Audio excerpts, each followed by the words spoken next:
থাকে দেখবেন 7 মাসের বেলায় মাকে 7 ভক্ষণ করানো হয়। 7 মাসের বেলায় মাকে 7 ভক্ষণ করানো হয়। আর সেই 7 মাসে যখন মায়ের 7 হয় তখন ভগবান গোলক বিহারী গোবিন্দ মায়ের গর্ভের মধ্যে আসে। এবার ভগবান যখন গর্ভের মধ্যে এলো, ভগবান বসবে কোথায়? গর্ভের মধ্যে এসে ভক্তের সঙ্গে কথা বলবে, বসবে কোথায়? তখন যে শিশুটি গর্ভে থাকে সেই শিশুটি কি করে জানেন?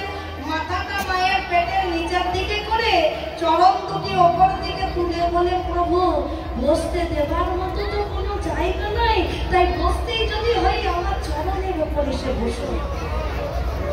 যেই না ভক্ত বলল চরণের মধ্যে এসে বসো, ভগবান মনে মনে চিন্তা করছে যে আমি যদি এখন এই সুন্দর রাঙা চরণে গিয়ে বসি, আর বলা তো যায় না যদি আমার আঘাতে যদি শিশুটির চরণে যদি আঘাত হয়, আমি যে বসবো আমার বসার পর যদি শিশুটির চরণে আঘাত পাই, না না না না না না, আমি তো কষ্ট দিতে পারবো না ভক্তকে। তাই ভগবান কি করে?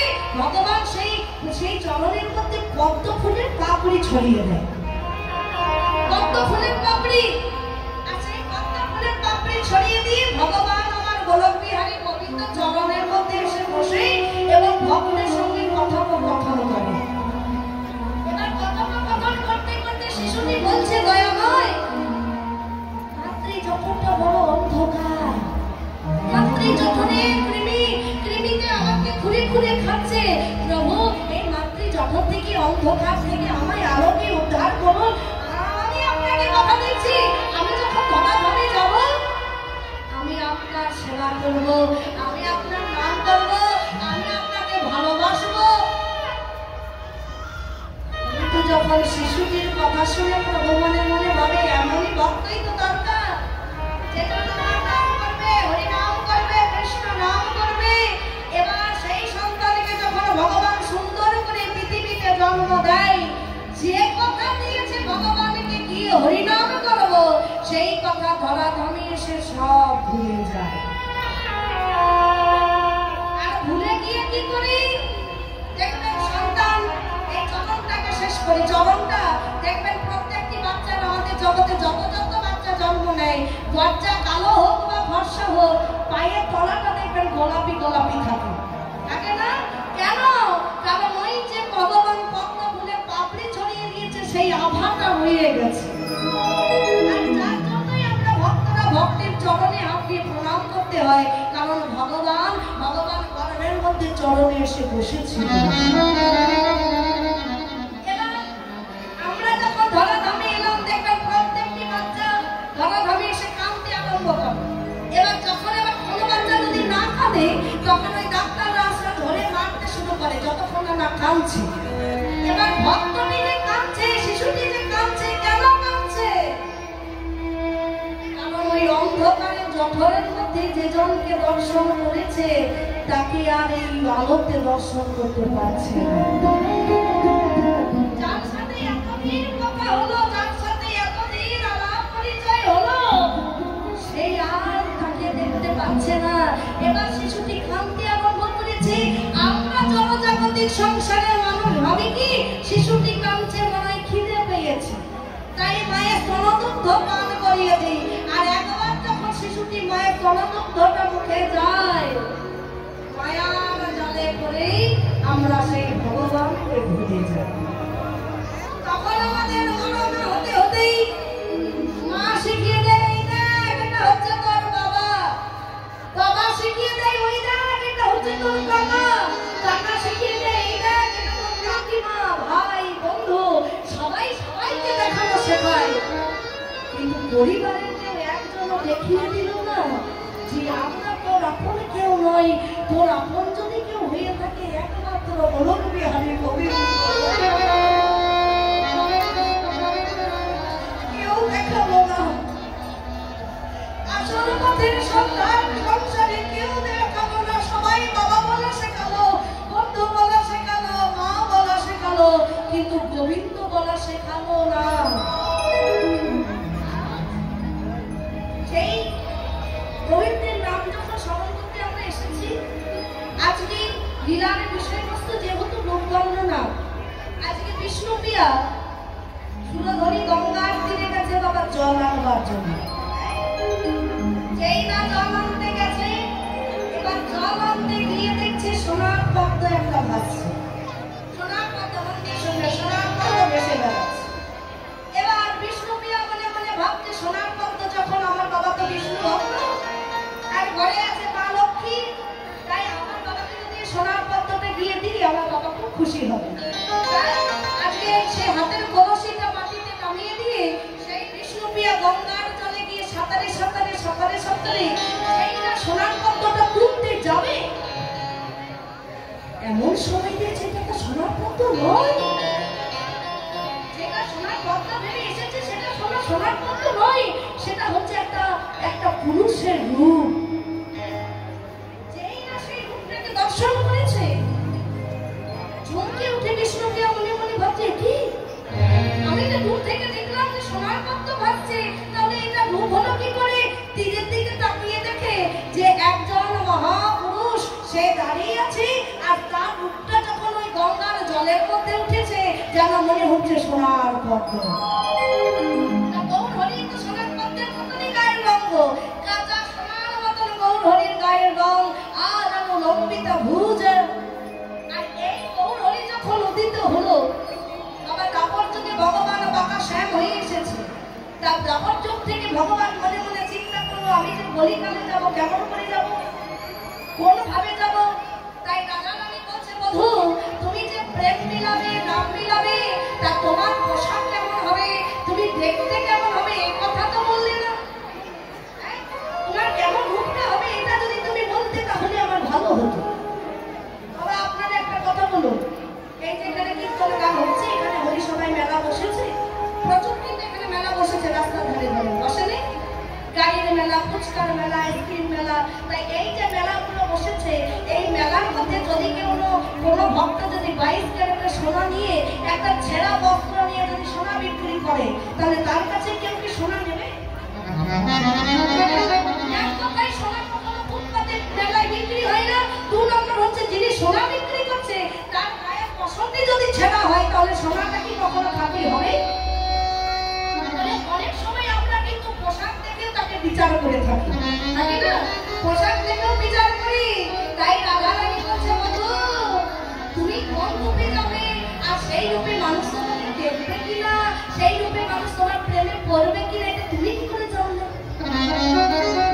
কৃষ্ণ মনে মনে ভাবছে ঠিক কথা, রাধা রানী যা বলেছে ঠিক কথা, তাহলে আমি কোন রূপে যাব এটা আমি আগে জগৎকে না দেখিয়ে রাধা রানীকে দেখাবো। এবার রাধা কৃষ্ণ এই সকালবেলায় যখন মাননীয় হয়েছিল, যখন একসাথে শয়নে, এবার রাধা কৃষ্ণ যখন একসাথে শয়নে আছে, কৃষ্ণ মনে মনে ভাবছে এই হলো সুযোগ, আমি যে গৌর রূপ নিয়ে যাব, ওই গৌর রূপটা আমি রাধা রানীর স্বপ্নের মধ্যে দেখাবো। এবার রাধা রানী ঘুমিয়ে আছে, রাধা রানী ঘুমিয়ে থেকে বধূর পাশেই ঘুমিয়ে আছে, অঙ্গকে জড়িয়ে ধরে ঘুমিয়ে আছে, আর ঘুমিয়ে থাকতে থাকতে সেই স্বপ্নের মধ্যে গৌর রূপ দর্শন করছে। এবার গৌর রূপকে দর্শন করতে করতে আস্তে আস্তে গৌর রূপকে দর্শন করতে করতে ধীরে ধীরে রাধা রানী সেই রূপের প্রেমে পড়ে গেল। সেই রূপটাকে দেখতে দেখতে ভালোবেসে ফেলেছে। রাধা রানী ভাবছে যে এত সুন্দর দেখতে, এত সুন্দর রূপ, আমার লক্ষ্মীটা ভোজ যেন কাঁচা সোনার মতো গায়ের রূপ, কত সুন্দর দেখতে, কত সুন্দর রূপ। এইভাবে রূপটা দেখতে দেখতে স্বপ্নের মধ্যে ভালোবেসেছে। ঘুমের মধ্যে স্বপ্ন দেখি, আর স্বপ্নটা যখন ভাগার সময় হয় তখন দেখবেন আমরা তো স্বপ্ন দেখছি, শয়নে আছি, আমরা তো আসল স্বপ্নটা দেখি না। এবার রাধা রানী যখন ঘুমটা ভাঙবো এমন সময় রাধা রানী ভাবছে কি, আজকে আমি কি করলাম, আমি যেটা কতদিন করিনি আজকে সেটা আমার স্বপ্নের মধ্যে হয়েছে। আমি কোনোদিন এখনো পর্যন্ত কোনো পরপুরুষের মুখের দিকে তাকাই না, আর আজকে স্বপ্নের মধ্যে একটা পরপুরুষকে দেখলাম, আর শুধু দেখলাম না, তার প্রেমেও পড়ে গেলাম। কেন আমি এমন কেন করলাম? আমি যে আমার বধূর সাথে শয়নে আছি, আমার বধূকে আমি এত ভালোবাসি, আর বধূর সাথে শয়নে থেকে আমি এটা এত বড় অন্যায় কাজ করলাম, এত বড় পাপ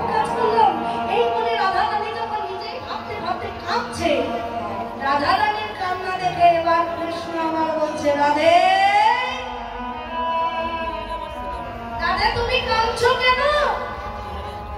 বধূ, জানো বধূ, আমি স্বপ্নের মধ্যে একটা পুরুষকে দেখেছি, আর শুধু দেখি নাই, সত্যি কথা বলতে তাকে ভালোবেসে ফেলেছি। জানো বধূ, আমার তো কখনোই এমন হয় না, আমি তো তোমাকে ছাড়া কখনো কাউকে ভালোবাসি না, তবে আজকে এমন কেন হলো? কৃষ্ণ বলছে, রাধে কেঁদো না, রাধে কেঁদো না। তুমি স্বপ্নের মধ্যে যে পুরুষকে দেখেছো সেটা অন্য কোনো পরপুরুষ নয়, সেটা হচ্ছে আমি। সেটা হচ্ছে তুমি। তোমার এমন কেন রূপ হলো? তোমার মাথা মুন্ডল কেন? তুমি এমন দেখতে কেন হলে? রাধে, আমি ভাবলাম যে রূপ নিয়ে আমি কলিকালে দাঁড়ে দাঁড়ে নাম প্রেম বিলাবো, সেই রূপ থেকে যদি আমার প্রেমে কেউ না করে, তাই আমি সেই রূপটা তোমাকে স্বপ্নে দেখালাম। কিন্তু এখন আমি বুঝতে পেরেছি, যেই রূপ থেকে তোমার মতো রাধারানী যদি সেই রূপে প্রেমে পাগল হয়, তাহলে কলিকালের ভক্তগণ সেই রূপে পাগল হয়। কলিকালের ভক্তগণ সেই রূপে পাগল হয়ে আমার নাম করবে, আমাকে ভালোবাসবে, আর প্রেম বিলাবার জন্য দাঁড়িয়ে দাঁড়িয়ে উদিত হয়েছে গৌর। তাই চলো সকল ভক্ত যখন সেই গৌর হরির প্রেমে যখন আমরা পড়েছি, তাকে যখন ভালো যখন বেসে ফেলেছি, তাহলে তার প্রিয় নাম, দেখুন কলিকালের ভগবান বলে নাই তোমরা যজ্ঞ করো, তোমরা তপস্যা করো, তোমরা ধ্যান করো। কলিকালের ভগবান বলেছে আমাকে পেতে হলে একটাই কাজ, কৃষ্ণ নাম করো। আর শুধু কৃষ্ণ নাম করলে হবে না, কোথায় করবে কৃষ্ণ নাম? সাধুগুরু বৈষ্ণবের বাজারে গিয়ে, যেখানে সাধুগুরু বৈষ্ণবের আগমন হবে, সেখানে গিয়ে যদি তুমি একবার মনোপ্রাণ দিয়ে হরিনাম কৃষ্ণ নাম করতে পারো, তাহলে তোমার মানব জীবনটা সার্থক হবে। তাই চলো সবাই মিলে তালে তাল মিলিয়ে একবার কৃষ্ণ নাম করবো। তোমরা হুতুরে হরে কৃষ্ণ হরে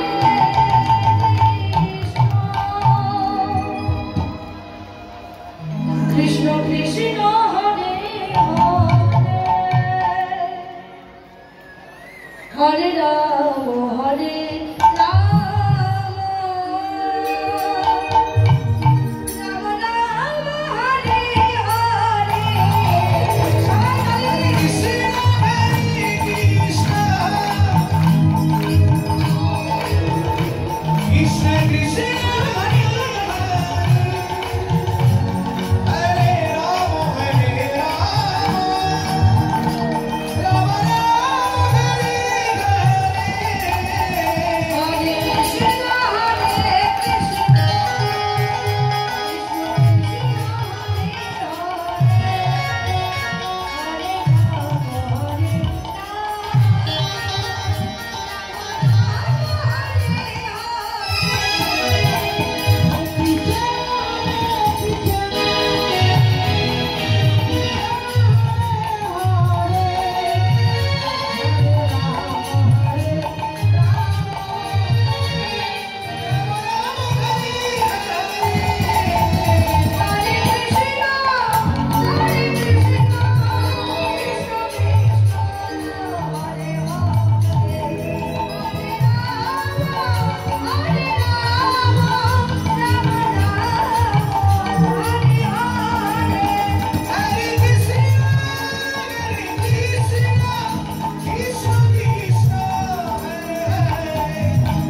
ঝগড়া করার যে আওয়াজ, ওই আওয়াজে হয় না। না হয়েছে, তবে যে শব্দটা ঘরে ঝগড়া করে সেই শব্দটা হচ্ছে না। কৃপা করে যে মায়েরা ফাঁকি দিচ্ছেন, ফাঁকি দেবেন না। আপনি ভাবেন যে কীর্তনিয়া শুনতে পাচ্ছেন, আমি গাইবো কেন? কিন্তু যে হরিবাসনে বসে আছেন, হরি তো দেখতে পাচ্ছে, আপনি গাইছেন না। তো কীর্তনিয়ার চোখে ফাঁকি দেওয়া গেল, হরির চোখে ফাঁকি দেওয়া যাবে না। তাই কৃপা করে আর একটু জোরে সবাই শুধু মায়েরা বলবেন। মায়েরা তোমরা হুতুলু, হ্যাঁ বলুন, হরে কৃষ্ণ হরে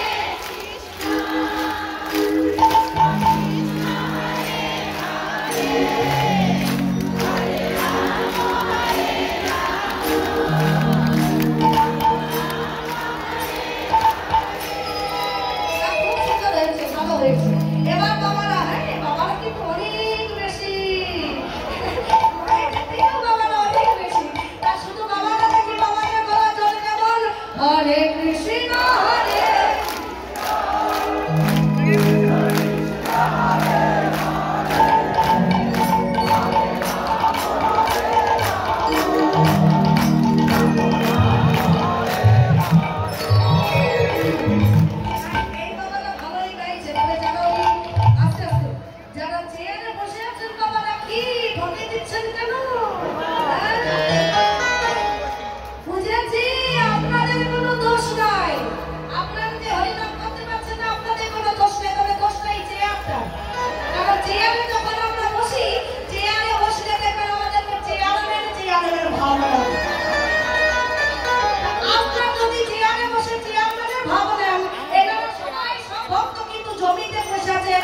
জমিদার।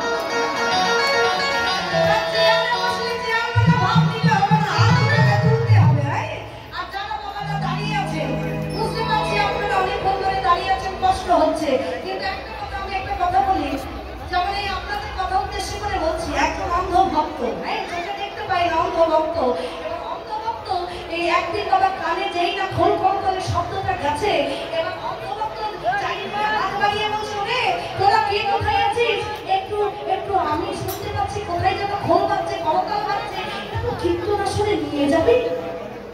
এবার সেই পাড়া প্রতিবেশী বোঝায়, তুমি কীর্তন আসলে গিয়ে কি করবে? তুমি তো চোখে দেখতে পাও না, তুমি না পারবে কীর্তনিয়াকে দেখতে, না পারবে রাধা গোবিন্দকে দর্শন করতে, না পারবে ভক্তদেরকে দেখতে, তাহলে তোমার কীর্তনে গিয়ে লাভ কি? অন্ধ ভক্ত কাঁদতে কাঁদতে বলছে, ওরে শোন, আমি না হয়ে চোখে দেখি না, আমি না হয়ে মন্দিরে গিয়ে ভগবানকে দেখতে পাবো না, আমি না হয়ে কীর্তনিয়াকে দেখতে পাবো না, আমি না হয়ে ভক্তদেরকে দেখতে পাবো না, তবে ভগবান তো দেখতে পাবে। আমি কার আসরে এসেছি? আমি না হয় দেখতে পাচ্ছি না কিছু, কিন্তু ভগবান তো দেখলেন কার আসরে এসে আমি অন্ধ হয়ে বসে আছি। তখন আপনারা যে দাঁড়িয়ে আছেন, ভগবান কিন্তু আপনাদেরকে দেখতে পাচ্ছে যে তারা কষ্ট করে কত সুন্দর করে হরিনামটা শুনছে। ভগবান আপনাদেরকে সমান কৃপা করবে। তাই